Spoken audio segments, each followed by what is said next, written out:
Hello guys and gals, Buffalo here. You know, shotguns aren't just useful, versatile tools to have around. They're also a lot of fun. I'm down here at the Buffalo Range today, just having a little fun.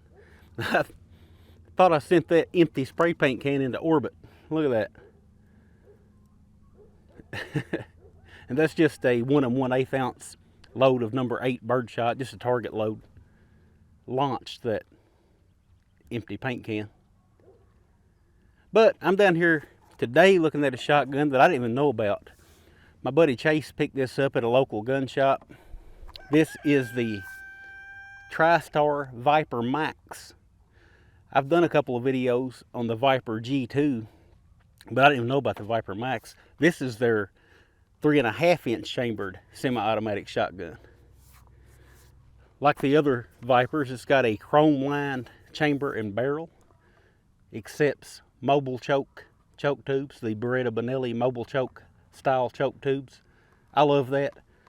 I'm glad TriStar didn't go out and try to reinvent the wheel and give us yet another proprietary choke tube system to fool with. The mobile choke tubes are super common. Pretty much any choke tube manufacturer that makes choke tubes for the aftermarket are going to offer a mobile choke in their lineup. Comes with a fiber optic bead. You know, I know there's different thoughts on that. You guys know my thoughts on it. I've posted a video about it before. That's the trend. That's where everything's going, it seems like. I'm old-fashioned. I prefer a simple brass bead on a wing shooting shotgun. Fiber optics do have their place, in my opinion. You know, turkey hunting and things like that. When you shoot the shotgun as if you were shooting a rifle with your focus on the front bead. Wing shooting shotguns, on the other hand, you're focused on the target, not the bead. So I find fiber optics just a little bit distracting, but that's just me. You know, obviously I'm probably in the minority on that, since all shotguns seem to be headed that way now.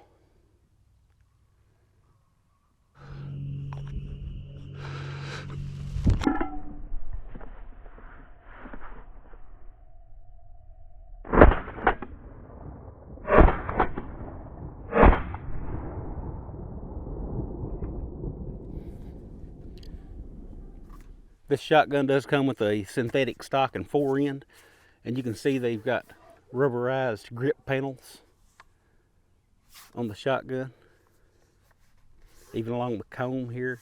And those do help a lot. If you're out hunting in the rain or in the really cold weather, they really do provide a little extra grip, make the shotgun a little more comfortable. Adjustable spacers here. I've got not adjustable, but you can add or remove these spacers. Here's one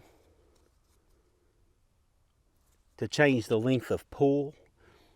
I think it adjusts from 14.17 inches out to 14.57 inches, which doesn't sound like a whole lot, but it is. That's pretty good adjustment. What a lot of people like to do, they'll remove those spacers in the winter time when they're hunting with thick layers on, bibs and a heavy coat, stuff like that.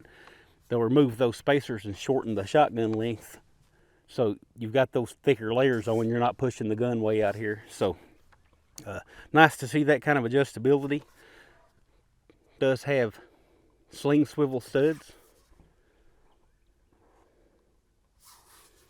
Shim kit. Come with a little shim kit. There's a few shims in there. See a choke tube wrench in there, and it looks like a trigger lock that it came with. I won't hardly look at a new shotgun. Actually, I won't even buy a new shotgun if it doesn't accept shims between the stock and receiver. You can customize that fit, or at least semi-customize the fit. And I'm kind of a big guy. I've got a big cabbage head. Talked about that before in some of my other shotgun videos. I like a little cast off, a little more drop than a lot of people like. And fitting your shotgun, those shims, actually using those shims to fit your shotgun, is the single best thing that you can do to improve your hit and miss ratio. A good fitting shotgun, that you can do anything else in the world, but if your shotgun doesn't fit you, you're going to have a lot of misses. That's just the bottom line, especially in wing shooting. So I love that it comes with the shims. The safety on this shotgun is located to the rear of the trigger and the trigger guard. Real positive engagement on that safety.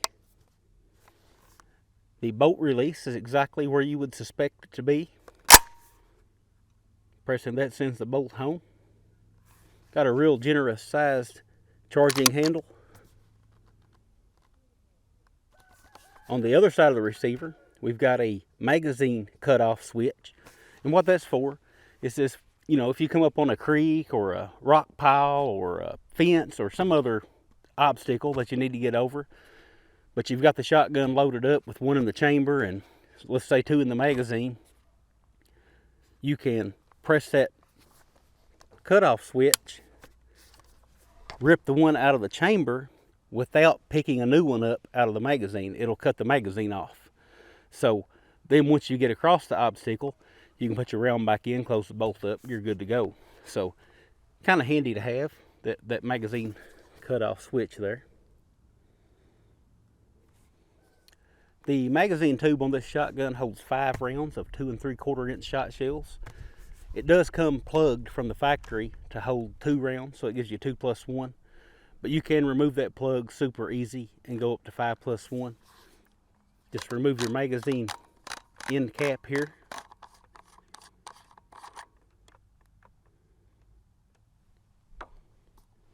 That little orange dot you see there, that's the top of your plug.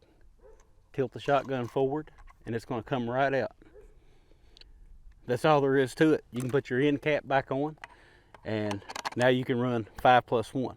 And just make sure that, you know, whatever game you're hunting, you're allowed to do that. So, you know, with a lot of migratory birds and stuff like that, of course, you have to limit to 2 + 1. And those game wardens will take your shotgun, at least here in Kentucky. They'll take your equipment if they catch you doing it illegal. So make sure your plug's in there when it's supposed to be, is what I'm trying to say. Now, I want to show you this gas system while I've got that cap off. You can see this system runs with the recoil spring over top of the magazine tube. I kind of prefer that over the ones that have the recoil spring in the stock, just simply because they're so much easier to dry out if you get the shotgun wet. They're just easier to clean. You don't got to take the butt stock off and take the cap off of your spring and pull the spring out of the tube. Everything's just located right here in the front. You can get to it really easy. This shotgun comes with 2 gas pistons. This is your gas piston. You can see, I doubt you can see, but I'm going to try to show you. That one does say light loads on it. So it comes with a piston for your light loads and a piston for your Magnum loads. And the piston actually, whichever piston you're not using, actually stores in the end of your fore end. It's actually sitting right there. So that's the heavy load piston. That one actually comes installed on the shotgun. I switched it out for the light load piston because I was shooting target loads this morning. You can see that one says heavy load on it. So something to be aware of. If you get this shotgun, it does come with this piston installed. And if you're trying to shoot light loads through it, that might be your problem. You just need to swap the piston out. It's held in there by a metal split ring. If that split ring pulls out with the piston, be careful to put it back in here. You don't want to leave it on the piston. It will cause malfunctions. But that's all there is to that. All you have to do to change the piston is just go ahead and pull the barrel off and just swap it out. It's super simple. I'm gonna go ahead and put the plug back in. Put my end cap back on. And that's all there is to it. Okay, so it wouldn't be proper to do a video on a Magnum shotgun and not shoot some Magnums through it. I've got some Winchester XX 3.5 inch Magnums. These contain 2 ounces of number 5 shot pushed out at 1,300 feet per second. Pretty heavy turkey load. I have removed the plug and swapped out to the heavy load piston. So we're ready to go there. With the plug removed, remember those 3.5-inch shells are longer, so we lose our 5+1 capacity. Now we're down to 3+1. It'll only hold 3 of those big long stovepipes in the magazine. So I've got 3 in the mag, 1 in the tube. Got I didn't mention it earlier, I don't think. Sorry if I already did. But this shotgun comes with a waterfowl choke tube installed, and that's the only choke tube that they give you with this shotgun, or at least that's the way this one came. I know Chase has got some other chokes on order, but I don't know what constriction that is either. It just says waterfowl on it. So I'm not going to pattern the shotgun. I'm just going to shoot, let you guys see that it will cycle those big long 3.5-inch Magnums, and I'll slow this footage down, and you can get an idea of how well it manages the recoil as well.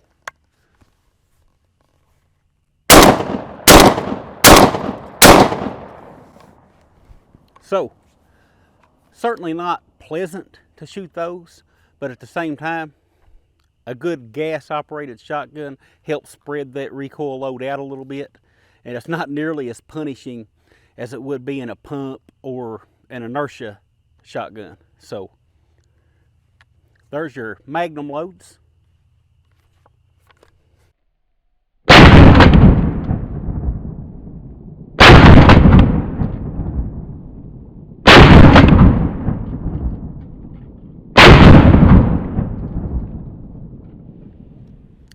This shotgun weighs in at 7.4 pounds, which is about what I would expect from a 3.5-inch chambered, gas-operated, semi-auto shotgun these days.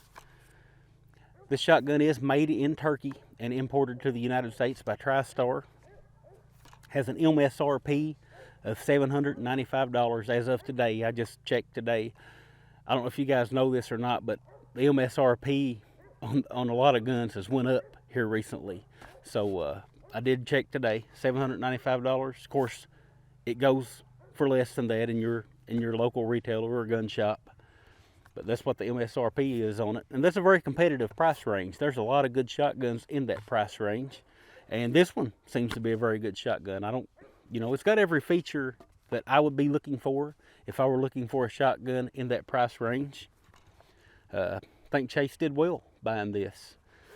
I hope I've showed you guys everything that I wanted to show you. I feel like I have, but I guess that's going to bring this video to a close. You got any questions about this thing, leave them below, and I will try my best to get to them. I can't get to every comment anymore, but I get to as many as I possibly can. But I guess that's all I've got, and I'll talk with you guys again soon.